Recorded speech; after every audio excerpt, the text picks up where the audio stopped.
Miss कोई मसला, कोई मसला किसी किस्म का?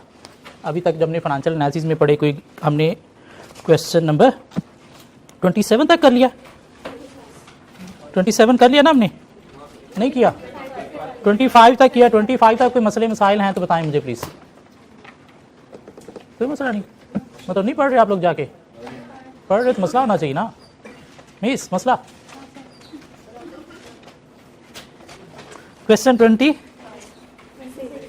क्वेश्चन 26 प्लीज ट्राई करेंगे जरा, क्वेश्चन 26 देखें क्या कैलकुलेट करना है।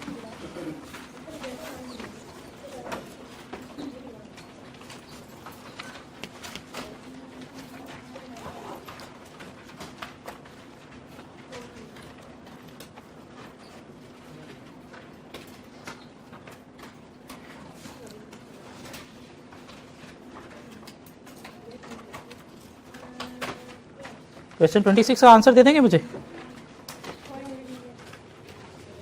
लेक्चर नंबर क्या है हमारा?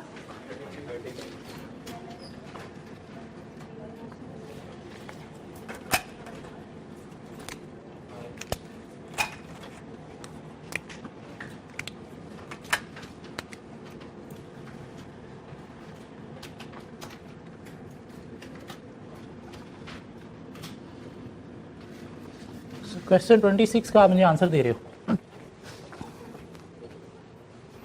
Market value of the company calculate करनी है आपको।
आंसर चाहिए मुझे।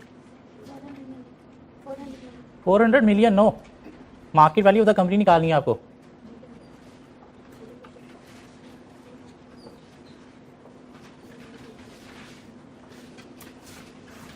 फर्स्ट डे आपका, कहाँ से आए? किधर से आए हो? जो टाउन से, सीधा क्लास में।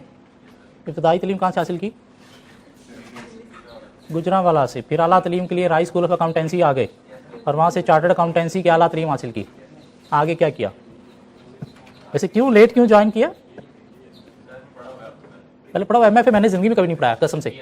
अच्छा बीएम पढ़ा हुआ, मैंने कहा एमएफए तो मैंने ज़िंदगी में कभी पढ़ाया ही नहीं। क्या हो गया? आपने बीएम पढ़ा हुआ है? बीएम बीएस, बीएमएस नहीं, इसमें बीएम बीएस नहीं है, इसमें बीएमएस है। पिछला कवर करना पड़ेगा जी। क्वेश्चन का आंसर मुझे चाहिए 26 का। कमान क्या हो गया है? आज फार्मूलाज नहीं मैंने लिखे इसलिए मसला हो गया है। 605.7 करना क्या? आपको क्या कह रहा है question? The following data relate to an all equity finance company. All equity finance company mean कोई डेट सेट का बीच में डाटा हो तो उसे इग्नोर करना हमने। डिविडेंड जस्ट पेड ₹80 पर शेयर, 80 पर शेयर कंपनी ने डिविडेंड पे किया है। Retained earnings and invested 40%, what is this? Retained earning and invested, what is this? B. And return on investment, ROER, and cost of equity, KE. Market rate of debt, what is this? Ignorable thing, ignorable thing। क्यों? हम all equity company की बातें कर रहे हैं तो date को ignore करो। And share capital ₹15 each, और ये शेयर कैपिटल दिया गया आपको, इतना दिया गया 15 million. What is the market value of the company? तो कंपनी की मार्केट वैल्यू आपने निकालनी है। तो हम गए पहले क्वेश्चन 26 हमने लिखा और हमने कहा जी कि G is equal to B into R। G हमारे पास है 20%, R हमारे पास है 15%। What is G? बी 40% है, ओके जी, बी 40% है, आर 15% है, ओके जी क्या है 6%। फिर हम चलेंगे जी market value is equal to D into 1 plus G over K E minus G. What is D? जो अभी डिविडेंड जस्ट पे किया 80 इंटू 1 प्लस 6% डिवाइडेड बाई के ई कितना है 20% माइनस 6%। What is 605.7। ये आई है पर शेयर। हमने देनी है कंपनी की मार्केट वैल्यू। क्वेश्चन को जरा गौर से पढ़ा करें।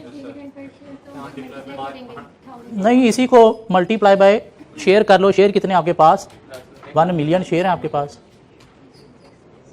तो आपके पास क्या आ गई मार्केट वैल्यू ऑफ कंपनी कितनी आ गई 605.7 मिलियन। एक बंदे को छोड़ के बाकी किसी को कोई मसला इसमें? कोई मसला नहीं, पक्की बात है। चलिए आगे। क्वेश्चन 27, क्वेश्चन 28, 29 और 30 आप लोग खुद से कर लोगे, खुद भी करो ना। हाँ 27 से 30 तक आप लोग खुद कल करके आओगे, कल हम डिस्कस करेंगे क्लास में आते ही जो इश्यूज होंगे। ठीक हो गया? या देखते हैं आज के अगर लेक्चर के बाद मुझे टाइम मिला तो फिर एंड पे देख लेंगे। अभी आज हम एक बड़ा इंपॉर्टेंट कॉन्सेप्ट कवर करने जा रहे हैं, तो उसकी तरफ मूव होते हैं। 27 मैंने पढ़ा ही नहीं ना, किसी ने पढ़ा अभी तक? हमने 26 पे लॉक कर दिया है। 27 से ऑनवर्ड आप घर जाके ट्राई करोगे, जो इश्यूज होंगे मेरे पास लेके आओगे। चलो कुछ नई बातें छेड़ते हैं आज।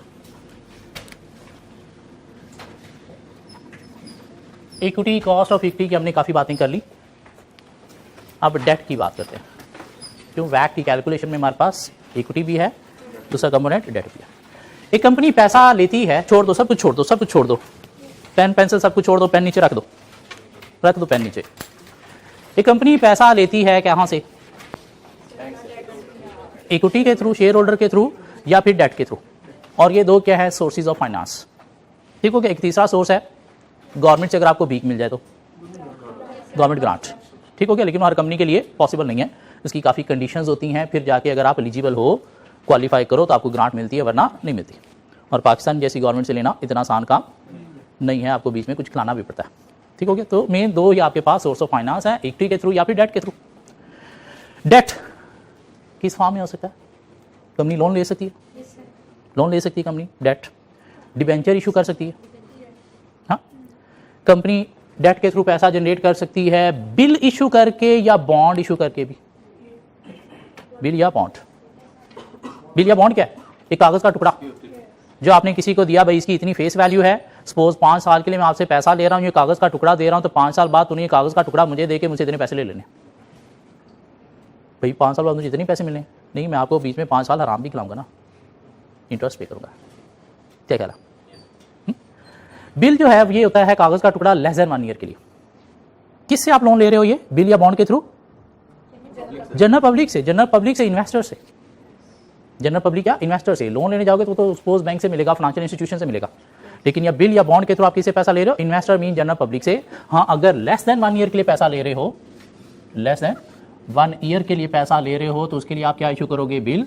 और अगर ग्रेटर देन 1 ईयर के लिए पैसा ले रहे हो जनरल पब्लिक से तो उसके लिए आप क्या इशू करोगे? बॉन्ड। ठीक हो गया? से कंपनी पैसा इक्विटी के थ्रू भी ले सकती है, डेट के थ्रू भी ले सकती है। डेट में बॉन्ड, बिल, ये भी कुछ चीजें हैं। एक कंपनी है, सपोज कंपनी ने इशू किया एक बॉन्ड। क्या इशू किया? बॉन्ड। ठीक हो गया? जिसकी फेस वैल्यू है सपोज 100,000, मीन 1 लाख वाला बॉन्ड कंपनी ने इशू किया, जिसका टेन्योर है सपोज 5 इयर्स। कंपनी ने बॉन्ड इशू किया। किसको इशू किया? किसको इशू किया? इन्वेस्टर को। इन्वेस्टर जिसे बॉन्ड होल्डर का नाम भी दे सकते हैं, या हम इसे डेट होल्डर भी कह सकते हैं। क्यों? कंपनी क्या कर रही है? डेट ले रही है। सो कंपनी ने बॉन्ड इशू किया 1 लाख वाला, जिसका टेन्योर कितना है? 5 साल का। किसको? इन्वेस्टर को, कि भाई ये मुझसे बॉन्ड ले ले, 1 लाख मुझे दे दे, 5 साल बाद मैं तुझे क्या करूंगा? 1 लाख वापस कर दूंगा, तो मुझे बॉन्ड दे देना वापस। ठीक हो गया? इन्वेस्टर कहेगा 5 लाख ही मुझे मिलना है, नहीं, मैं तुझे एवरी ईयर भी कुछ दूंगा। कंपनी ने क्या कहा कि मैं इसके ऊपर तुझे एवरी ईयर कुछ इंटरेस्ट भी पे करूंगा, और कंपनी इस बॉन्ड के ऊपर जो इंटरेस्ट पे करेगी उसे नाम देता है कूपन रेट का। क्या है? Coupon rate. कितना सपोज कंपनी कहती है जी मैं आपको 10% इसके ऊपर इंटरेस्ट दूंगी, ठीक है, दिस मीन एवरी ईयर उसे कितना मिलेगा? 10,000 मिलेगा।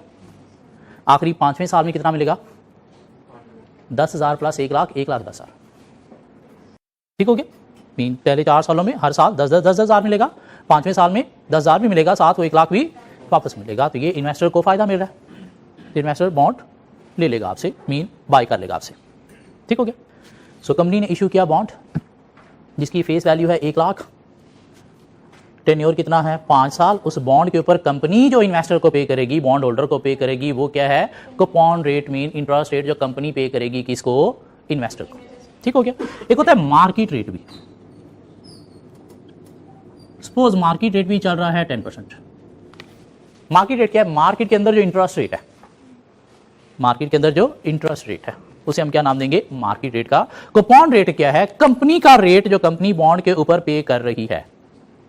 अब अगर मार्केट रेट कम हो, 9% हो, आप पे कर रहे हो 10%, तो लोग आपके बॉन्ड को प्रेफर करेंगे? यस। क्यों? मार्केट में 9% मिलता है, आप 10% पे कर रहे हो, ठीक हो गया। और जब प्रेफर करेंगे तो आपकी बॉन्ड की प्राइस अप भी हो सकती है, हो सकता है यही 1 लाख वाला आप 1.5, 1.10 में भी बेच दो। अगर मार्केट रेट इससे ज्यादा हो तो फिर आपका बॉन्ड खरीदने आएगा? नहीं, चपेड़े कराएगा आपको कि मार्केट में हमें जो है वो 11% मिल रहा है, तो 10% दे रहा है, तो फिर आपका बॉन्ड इशू नहीं होगा। अगर इशू करना भी पड़ेगा तो इन्वेस्टर कहेगा ठीक है 1 लाख वाला बॉन्ड है, मैं 5 साल बाद 1 लाख ही लूंगा, लेकिन अभी आपसे 95,000 में खरीदूंगा। क्यों? मार्केट में मुझे जो रिटर्न मिल रहा है वो ज्यादा मिल रहा है, तू मुझे जो रिटर्न दे रहा है वो क्या है? कम है, तो इसलिए 95 का दे, लेकिन 5 साल बाद मैं लूंगा 1 लाख। क्लियर होती है बात? कंपनी ने क्या किया? इशू किया बॉन्ड जिसकी फेस वैल्यू है 1 लाख, टेन्योर है सपोज 5 ईयर्स, कूपन रेट जिस पे कंपनी ने इन्वेस्टर को पे करना है इस बॉन्ड के अगेंस्ट, मीन ये कंपनी का इंटरेस्ट रेट है। मार्केट रेट जो मार्केट के अंदर चल रहा है इंटरेस्ट रेट, जो कौन डिसाइड करता है? Central bank. Central bank Pakistan में वो कौन है? State bank of Pakistan. ये बात क्लियर आती है? ये जो कूपन रेट है ये फिक्स रहेगा। कंपनी ने बॉन्ड इशू करते वक्त जो कूपन रेट रख दिया वो फिक्स रहेगा। हाँ, ये मार्केट रेट चेंज होता रहता है। क्यों? स्टेट बैंक कभी इंटरेस्ट रेट कम करता है, कभी ज्यादा करता है, ऐसा करता है। क्यों करता है? क्यों करता है? इन्फ्लेशन को कंट्रोल करने के लिए। कि सेंट्रल बैंक देखता है जब इकोनॉमी के अंदर मनी की सप्लाई ज्यादा हो गई है, मीन लोगों के हाथों में पैसा ज्यादा आ गया है, हमारे हाथ में पैसा ज्यादा आ जाए तो टिकता नहीं है, हम बेजा फजूल चीजें खरीदना शुरू कर देते हैं।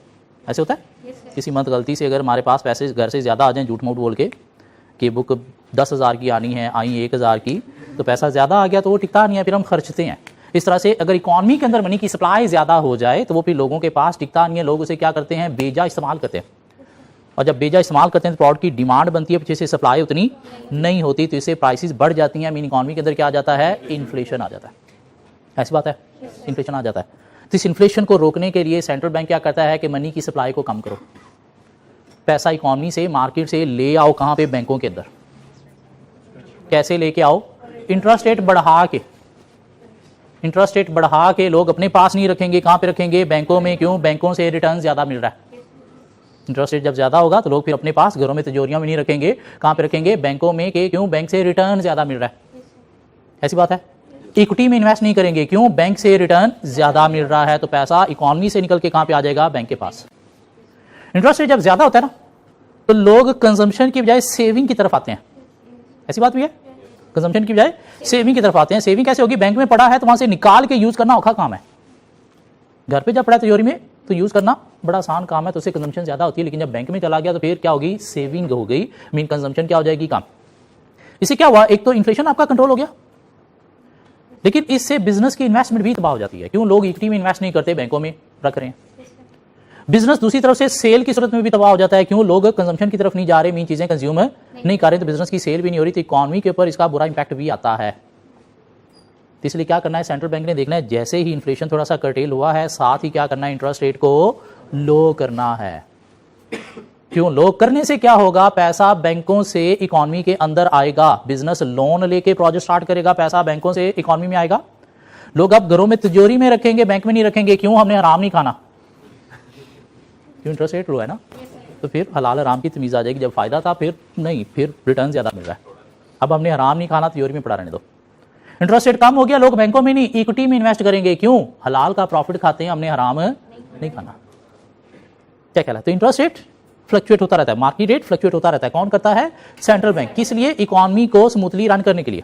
इकोनॉमी को स्मूथली रन करने के लिए, मीन मनी की सप्लाई को कंट्रोल करने के लिए। मनी की सप्लाई ज्यादा करनी है तो इंटरेस्ट रेट कम करना है, मनी की सप्लाई को कम करना है तो इंटरेस्ट रेट ज्यादा करना है। तो ये क्या है, मार्केट रेट जो चेंज होता रहता है, लेकिन कूपन रेट हमारा क्या है, सेम है, फिक्स है, जो हमने बॉन्ड इशू करते वक्त डिसाइड किया था। अब इसे उतार लो, फिर आगे चलते हैं।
यहाँ तक बात समझ आई हो? कंपनी ने बॉन्ड इशू किया 100,000 का, जिसकी फेस वैल्यू 100,000 है, टेन्योर 5 ईयर है।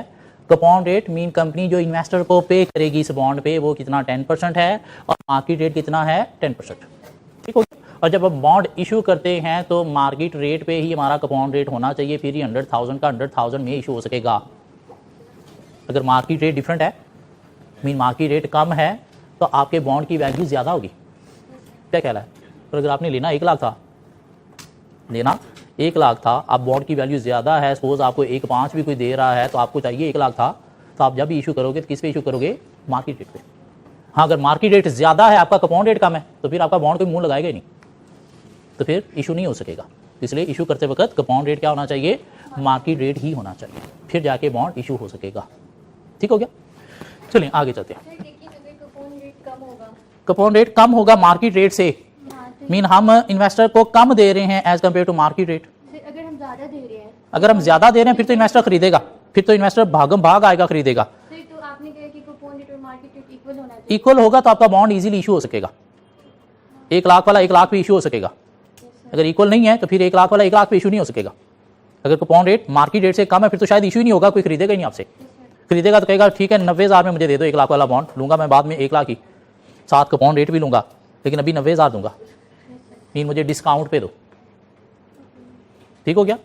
और वो पता नहीं को मानेगा नहीं मानेगा। हमें चाहिए 1 लाख, हम 90,000 पे इशू कर देंगे, नहीं हमें तो 1 लाख चाहिए, तो इसमें इशू होगा ही नहीं 1 लाख पे, अगर मार्केट रेट डिफरेंट है तो। ठीक हो गया। इसलिए एट इशू कूपन रेट क्या होना चाहिए, मार्केट रेट के इक्वल होना चाहिए। चलें यहाँ तक रोकें पेंसिल, आगे चलते हैं। इधर हमारे पास ईयर्स, ईयर 0 है, ईयर 1 है, ईयर 2 है, ईयर 3 है, ईयर 4 है, ईयर 5 है। ठीक हो गया। इधर हमारे पास सपोज कैश फ्लोस, ईयर 0 में हमें 1 लाख रुपया जो है वो मिला, ऐसी बात है, 1 लाख हमें मिला।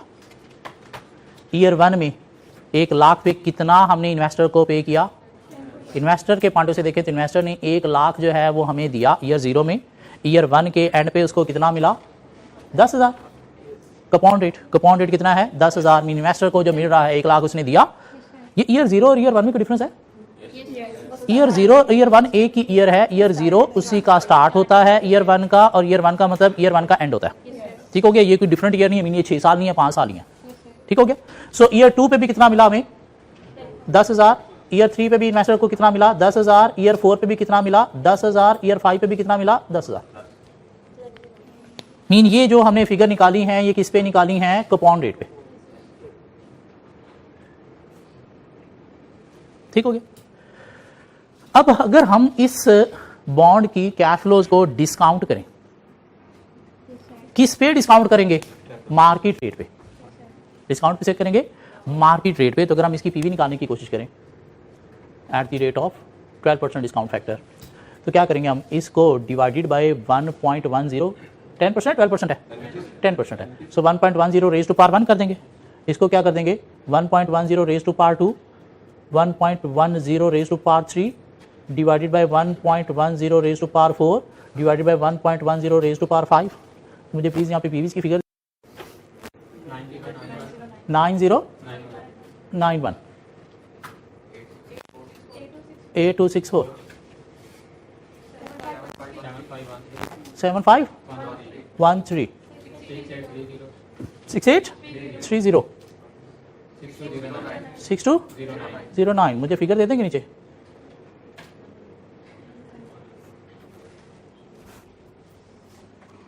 What is this? This is market value of bond. कि वो 100,000 वाला बॉन्ड जिसकी फेस वैल्यू 100,000 थी, तो बॉन्ड रेट 10% था, मार्केट रेट 10% था, उसकी आज मार्केट वैल्यू भी कितनी है 100,000 ही है। मीन ये कितने पे कोई इन्वेस्टर लेगा, 100,000 पे ही लेगा। कितना आता है 37,900 आता है। अच्छा, यहाँ पे हमने आखिरी साल में जो है वो 1 लाख भी तो पे करना है, क्या ख्याल है। तो इसको क्या करो 1,10,000 पे डिस्काउंट करो, 1,10,000 पे डिस्काउंट करो 68, आप देखो 1 लाख ही आना चाहिए। ठीक हो गया। दिस मीन ऐसा बॉन्ड जिसका कूपन रेट और मार्केट रेट सेम है, उसकी मार्केट वैल्यू भी क्या है, फेस वैल्यू है। मीन इन्वेस्टर ये कितने में हमसे लेगा, 1 लाख में लेगा। ये बात बेजे में बैठती है, क्या ख्याल है। मीन अगर हमने किसी बॉन्ड की मार्केट वैल्यू निकालनी हो, या हमने क्या निकाली, मार्केट वैल्यू ऑफ बॉन्ड, तो क्या करेंगे, उसके कैश फ्लोज को कूपन रेट पे निकाल के हम डिस्काउंट कर देंगे किस पे, मार्केट रेट पे। तुम्हारे पास क्या आ जाएगी, मार्केट वैल्यू ऑफ बॉन्ड आ जाएगी, मार्केट वैल्यू ऑफ बॉन्ड आ जाएगी। समझ आती है बात। अब अगर ऐसे हुआ कि इस बॉन्ड का मार्केट में रेट जो है वो 9% हो गया, क्या हो गया, बॉन्ड का रेट मार्केट में 9% हो गया,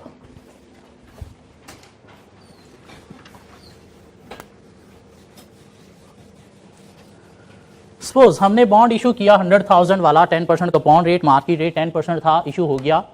इशू होने के 1 साल बाद मार्केट रेट 9% हो गया। इशू होने के 1 साल बाद मार्केट रेट जो है वो क्या हो गया, 9% हो गया। तो आफ्टर 1 ईयर क्या होगा, ईयर 1 2 3 4, रिमेनिंग अब कितने बचेंगे, 4 साल ना। क्या कह रहे हैं, 1 साल बाद मार्केट रेट 9% हो गया, तो रिमेनिंग ईयर्स कितने बचे, 5 ईयर वाला बॉन्ड था, तो 1 गुजर गया, बाकी पीछे 4 बचे। हम क्या लेंगे, इनके कैश फ्लोस। ईयर 1 में आपने 10,000 देना है, ईयर 2 में आपने 10,000 देना है, ईयर 3 में आपने 10,000 देना है, और ईयर 4 में आपने 10,000 प्लस 1 लाख देना है। मार्केट के अंदर रेट क्या हो गया, 9%। तो आप प्लीज़ मुझे पीवी निकाल देंगे एट द रेट ऑफ 9% क्या बनेगी। इसको क्या करेंगे, divided by 1.09 raise to power 1 divided by 1.09 raise to power 2 divided by 1.09 raise to power 3 divided by 1.09 raise to power 4। मुझे ज़रा पीवी की फिगर दे देंगे, मार्केट वैल्यू टोटल क्या बनती है।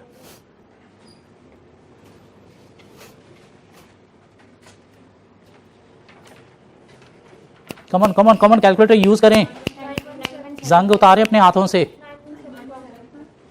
91, अच्छा पहली 9174, सेकंड 8417, 7722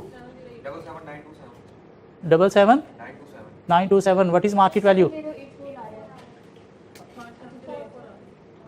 लेकिन उसमें भी एक्टिविटी के साथ मुझे फाइनल फिगर दे दें प्लीज। 1032 ये क्या बन गई? Market value of a bond. क्या हुआ? अगर मार्केट में रेट कम है, आपका कूपन रेट ज्यादा है, तो आपके बॉन्ड की मार्केट वैल्यू इंक्रीज हो जाएगी। क्यों? आप ज्यादा रिटर्न दे रहे हो ना, आप ज्यादा रिटर्न दे रहे हो as compare to market rate, तो आज इन्वेस्टर आपके बॉन्ड को 103 में खरीदेगा। लेकिन ये फायदा कंपनी को नहीं हुआ, कंपनी ने तो 100,000 पे इशू कर दिया था। अब जिसके पास बॉन्ड होगा वो अगर आगे किसी और को बॉन्ड देना चाहता है तो अब कितने में देगा? 103 मीन 1,03,000 में देगा, वही 1 लाख फेस वैल्यू वाला बॉन्ड। आफ्टर 5 इयर्स हम उसका 1 लाख ही देंगे। दिस मीन अगर मार्केट रेट कम हो जाए, कूपन रेट ज्यादा हो, तो बॉन्ड की वैल्यू, बॉन्ड की मार्केट वैल्यू बढ़ जाती है। कैसे? ऐसे। क्या कह रहा है? ऐसे बढ़ जाती। ठीक है ये बात। और अगर मार्केट रेट बढ़ जाए, सपोज 12% हो गया, तो फिर मुझे बता सकते हो क्या आपकी मार्केट वैल्यू निकलती है?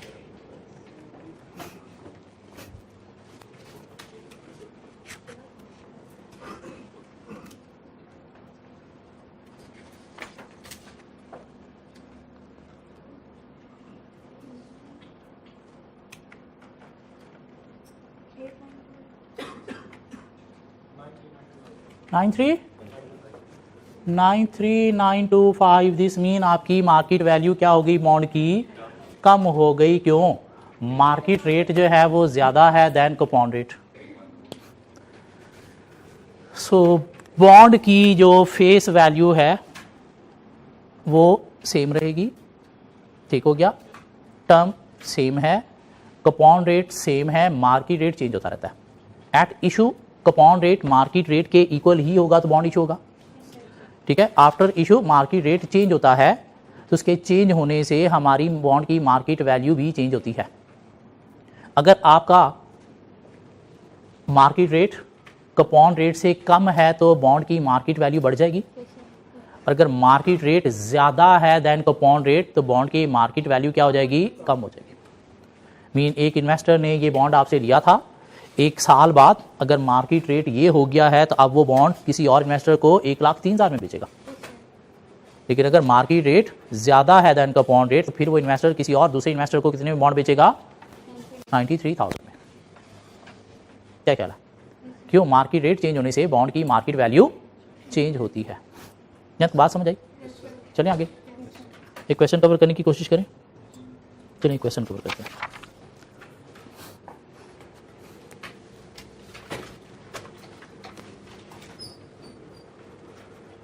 एक बॉन्ड है जिसकी सपोज फेस वैल्यू है 1000, टेन्योर है 5 इयर्स, कूपन रेट है सपोज 11%, मार्केट रेट है suppose 12%। Calculate market value of bond. Please मुझे बॉन्ड की मार्केट वैल्यू कैलकुलेट करके दे दें।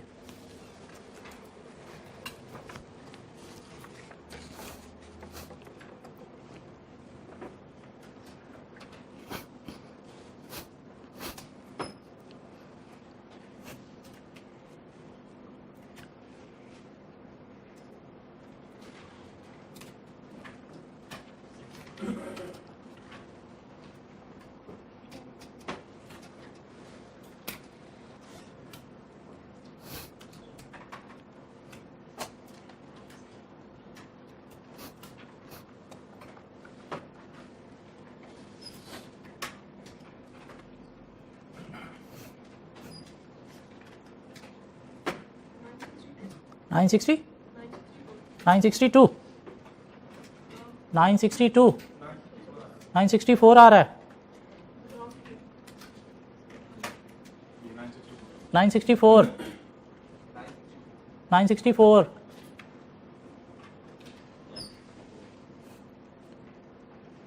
किसी का 1 लाख से अब जा रहा हो, 1000 से, किसी का 964 ना आ रहा हो, नहीं आ रहा। ईयर्स 1 2 3 4 5 5 साल है। कैश फ्लोस कितना? 11%। 1000 का व्हाट इज 11%? 110 110 110 110 110 प्लस 1000 क्या कहला, क्या रेट है? 12% divided by 1.12 raise to power 1 divide by 1.12 raise to power 2 divide by 1.12 raise to power 3 4 5। तो मुझे प्लीज़ पीवीज बता देंगे सिर्फ। 98 88 78 17 70 630 30 ओके।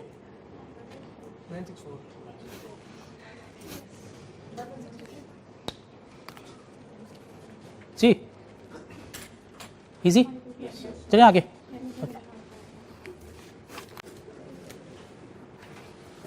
चलिए यहाँ पर पेन रोक दें, दिमाग फिर खोल लें।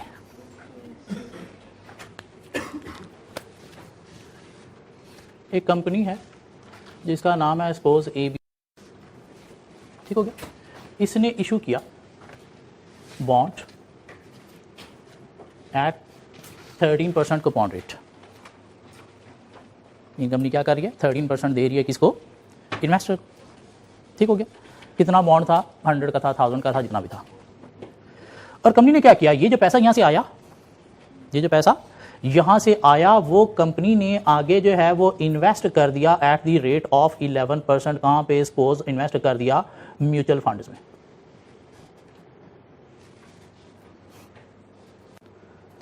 कंपनी 13% पे कर रही है, आगे से रिसीव कितना कर रही है? क्या ठीक डिसीजन है कंपनी का? क्या ठीक डिसीजन है कंपनी? नहीं, ये तो बोंगी कंपनी है। क्या ख्याल है? शराब पी के बैठे शायद। मतलब 13% आप पीछे पे कर रहे हो इन्वेस्टर को, और खुद आगे से कितना ले रहे हो? 11%। क्या ख्याल है? अब कंपनी ने क्यों किया? सारे लोग लानते दे रहे हैं कंपनी को कि 13% पे तूने बॉन्ड इशू किए हैं, मीन तू खुद इन्वेस्टर को 13% दे रहा है और आगे से ले कितना रहा है? 11%। सारे लोग गालियाँ दिए जा रहे हैं, चार्टर्ड अकाउंटेंट भी गालियाँ दिए जा रहे हैं। लेकिन कंपनी के अंदर बैठा है अच्छा चार्टर्ड अकाउंटेंट। अच्छा चार्टर्ड अकाउंटेंट क्या सोच रहा है? देखो जी, अच्छा चार्टर्ड अकाउंटेंट कहता है देखो जी, सपोज कंपनी की सेल है 100, कॉस्ट ऑफ सेल है सपोज 60, कितना आया जीपी? 40, या छोड़ो जीपी, प्रॉफिट आया कितना? 40। कंपनी ने इसके ऊपर देना है tax at the rate of 30%, 12। तो कंपनी के पास एंड पे कितना बचा? 28। ठीक हो गया। ये बॉन्ड इशू करने से पहले ये स्टोरी चल रही थी। अब जब बॉन्ड इशू किया तो आपकी जो सेल है वो तो है कितनी? 100, आपकी कॉस्ट ऑफ सेल है वो है 60। तो ये जो बॉन्ड आपने इशू किया, एक तरह का लोन लिया, इसके ऊपर आप ये जो 13% दे रहे हो, ये क्या है? फाइनेंस कॉस्ट बोले तो इंटरेस्ट, मीन कंपनी पे कर रही है इंटरेस्ट कितना? 13 का। तो मुझे बता देंगे कंपनी के पास आप प्रॉफिट कितना आया? कितना? इसके ऊपर कंपनी ने टैक्स दिया एट द रेट ऑफ 30%, कितना? 8.1। अब आपके पास कितना बचा? 18.9। आपने पहले टैक्स पे किया था 12, अब कितना पे किया है? 8.1। सेल आपकी उतनी, सेल आपकी उतनी जितनी पहले थी, लेकिन टैक्स आपका क्या हो गया? कम हो गया। कितनी अमाउंट से? कितनी अमाउंट से? 3.9 से। ठीक हो गया। अब कंपनी ने क्या किया जी, देखो मैं 13% जो है वो दे रहा हूं इंटरेस्ट लोन पे, लेकिन ये लोन लेने से क्या हुआ? मेरी टैक्स सेविंग हुई कितनी? 3.9% से। तो दिस मीन मैं जो दे रहा हूं वो 13 नहीं दे रहा, 3.9 माइनस करके 9.1 दे रहा हूं। और कमा कितना रहा हूं? कंपनी के अंदर अच्छे चार्टर्ड अकाउंटेंट ठीक बैठे हैं। लोग इस चीज़ को देख के गालियाँ दिए जा रहे हैं। हाँ, इस चीज़ को देख के गालियाँ दिए जा रहे हैं कि आपने 13% पे लोन लिया, 13% पे डेट लिया और आगे इन्वेस्ट कर दिया उतनी अमाउंट, और आप कमा कितना रहे हो वहाँ पे 11%। तो कंपनी ने देखा भाई ये डेट लेने से क्या हुआ, मेरी टैक्स की सेविंग हुई है। डेट लेने से क्या हुआ है, मेरी टैक्स की सेविंग हुई है। दिस मीन कंपनी जब डेट लेती है तो उसके ऊपर जब इंटरेस्ट पे करती है तो उसके ऊपर कंपनी को क्या मिलती है, टैक्स सेविंग मिलती है। म्यूचुअल फंड पे कितना आपको हो सकता है, उस पर भी आपको टैक्स पे करना पड़े, उस पर टैक्स हो सकता है कि 5% 10% पे करना पड़ेगा। वो 5% 10% भी अगर इसमें से निकालें तो फिर भी कंपनी को क्या होगा, फायदा ही होगा। क्या कह रहा है, तो यूं भी डिसीजन ले जाते हैं। तो ये जो 13 चार्ज 3.9 लेस के 13 के परसेंटेज में 3.9 तो 13 मतलब कंपनी पे कर रही है कितना लोन के अगेंस्ट 13, लेकिन ये पे करने से आपको टैक्स की सेविंग हुई कितनी, 3.9। तो अफेक्टिवली रेट आप कितना पे कर रहे हो लोन पे, 9.1। 3.9 का आपको क्या हुआ, आप सपोज 100 वाला बॉन्ड था, आप 13 इंटरेस्ट पे कर रहे हो।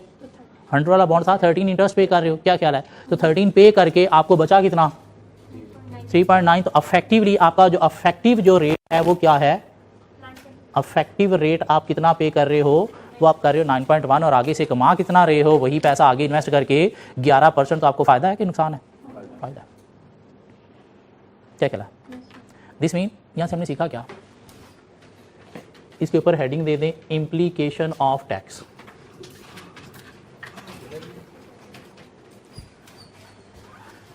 कि ये जो आप लोन लेते हो इसके ऊपर इंटरेस्ट पे करते हो, कूपन रेट पे करते हो, उससे आपको क्या मिलती है, टैक्स सेविंग मिलती है, उससे आपको टैक्स सेविंग मिलती है।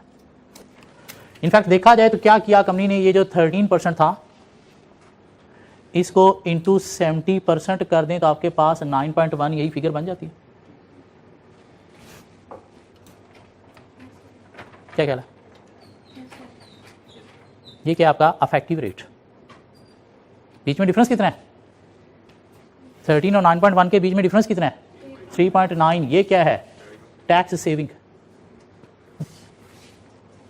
इन 30% पे क्या है 3.9, वो क्या है, टैक्स सेविंग।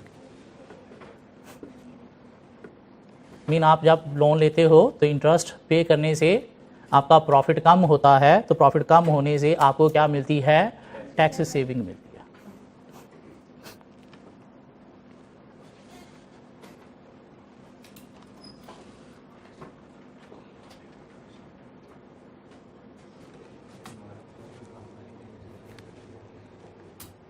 ये बात किसी को समझ आई हो? एक और क्वेश्चन, बॉन्ड कंपनी ने इशू किया जिसकी फेस वैल्यू है सपोज 1000, जिसका टेन्योर है सपोज 3 इयर्स, जिसका कूपन रेट है सपोज 10%, जिसका मार्केट रेट है सपोज 9% और टैक्स है 30%। हमने कैलकुलेट करनी है market value of bond.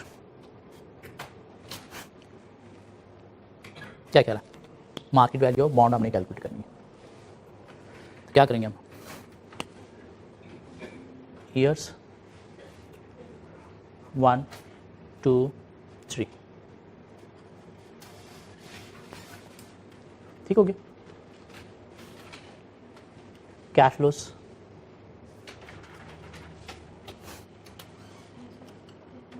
Ten % कितना बनेगा, 100 100 100। लास्ट ईयर में 1000 साथ और भी आएगा, ठीक हो गया। टैक्स सेविंग कितनी होगी, 100 पे 30 30 30, ऐसी बात है। At the end of life आपने साथ और क्या देना है, 1000। क्या कह रहा है, 70 70 170 1070। इसको अगर हम डिस्काउंट करें, क्या मार्केट रेट है, 9% पे, तो प्लीज़ मुझे फिगर दे देंगे। 70 divide by 1.09 raise to power 1, 949। 64.2.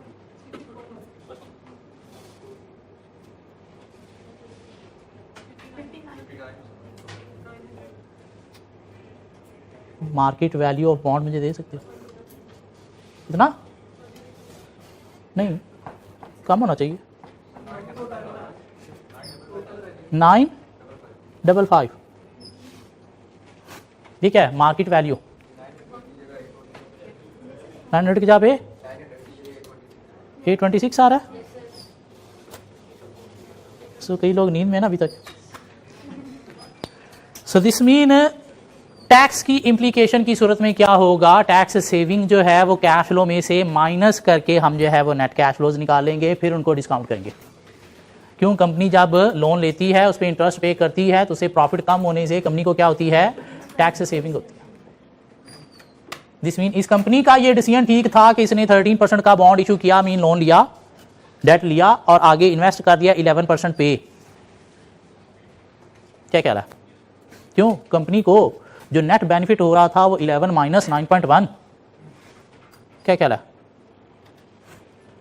Affective rate company कितना पे कर रही है? 9.1।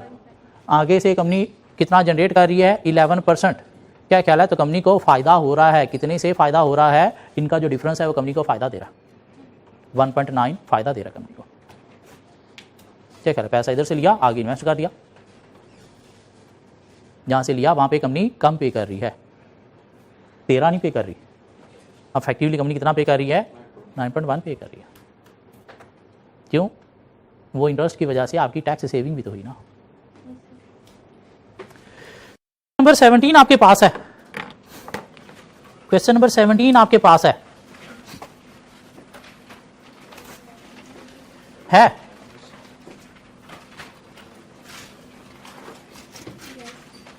क्वेश्चन नंबर 17 आपके पास। ये ना कहना कि नहीं है।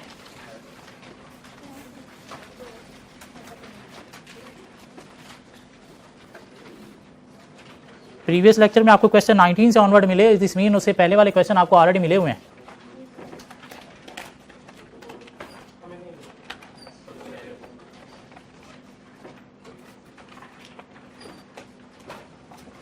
मंडे को नहीं दिए थे मैंने,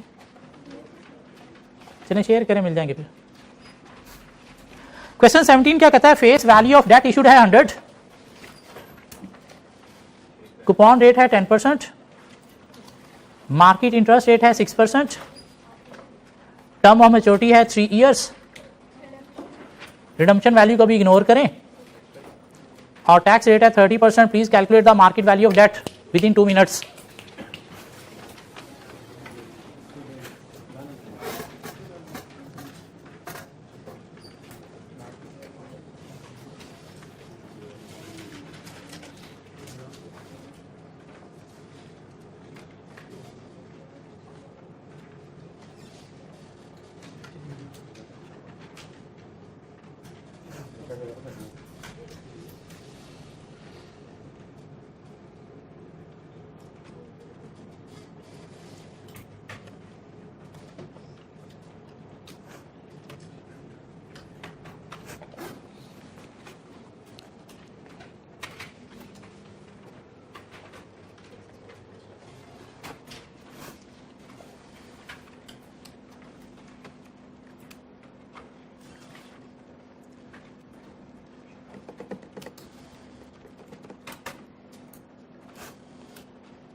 वन जीरो तो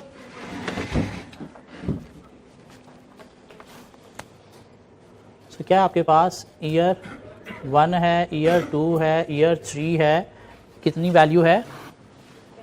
100। तो 10% कूपन रेट है, दिस मीन 10 मिला, 10 मिला, 10 मिला, और साथ कुछ टैक्स सेविंग भी हुई। क्या ख्याल है कितनी? 3 3 3, और तीसरे साल के एंड पे आपको क्या करना है? 100 देना भी है। ये जो 100 देना है ना, इसको बोलते हैं रिडम्पशन वैल्यू। रिडम्पशन का मतलब क्या है कि जब आपने ये डेट रिडीम करना है, मीन वापस होगा, तो आपने कितना देना है? 100 देना है तो ये क्या है, रिडम्पशन वैल्यू। तो आपके पास नेट कैश फ्लो जो आगे वो आगे 77107। इसको क्या करना आपने, पीवी निकालनी है at the rate of, rate क्या था 6% पे। तो प्लीज़ मुझे ये फिगर दे देंगे 6.6 6.289। तो आपके पास मार्केट वैल्यू आ गई कितनी 103। किसी से कैलकुलेट ना हुआ, किसी से कैलकुलेट ना हुआ हो, फिर नहीं हुआ मिस, कितना वैल्यू आई आपकी? सर मेरे से कैलकुलेटर मैं भी करती हूँ, जल्दी जल्दी वैल्यू से हो जाता है। आप ये कैलकुलेटर छोटे बहन भाई को दे के उनका कैलकुलेटर ले लो, ठीक हो गया? कैलकुलेटर में मसला हो सकता है ना। सो आज क्या पढ़ा हमने कि कंपनी जो है वो पैसा ले सकती है बॉन्ड इशू करके भी, उस बॉन्ड की कोई फेस वैल्यू होती है, जितना पैसा आप ले रहे हो, कोई टेन्योर भी होता है, टर्म भी होता है, कितने सालों के लिए ले रहे हो, कूपन रेट जिस रेट पे कंपनी इन्वेस्टर को पे करेगी अगेंस्ट बॉन्ड, और मार्केट रेट जो मार्केट में इंटरेस्ट रेट चल रहा है, ठीक हो गया? और at issue coupon rate market rate same ही होगा। हाँ, after issue market rate change हो सकता है, तो मार्केट रेट चेंज होने से बॉन्ड की मार्केट वैल्यू जो है वो भी चेंज होती है। बॉन्ड की मार्केट वैल्यू चेंज होती है। बॉन्ड की मार्केट वैल्यू कैसे निकालते हैं? टर्म क्या करते हैं, जितना टर्म है उसके कैश फ्लो जमीन कूपन रेट पे निकाल के उसको डिस्काउंट करते हैं किस पे, मार्केट रेट पे, तो हमारे पास क्या आ जाती है, मार्केट वैल्यू ऑफ बॉन्ड आ जाती है। ठीक हो गया? अगर कोई टैक्स की इंप्लीकेशन है तो टैक्स की सूरत में क्या होता है, हमें टैक्स सेविंग होती है। कैसे होती है? इस तरह से होती है। इसलिए हमने क्या करना है, कैश फ्लो के अंदर से टैक्स सेविंग को माइनस करना है, कैश फ्लो के अंदर से टैक्स सेविंग को माइनस करके फिर हमने मार्केट रेट पे डिस्काउंट करना है। बाकी बातें कुछ और हैं बॉन्ड में, होपफुली नेक्स्ट क्लास में करेंगे।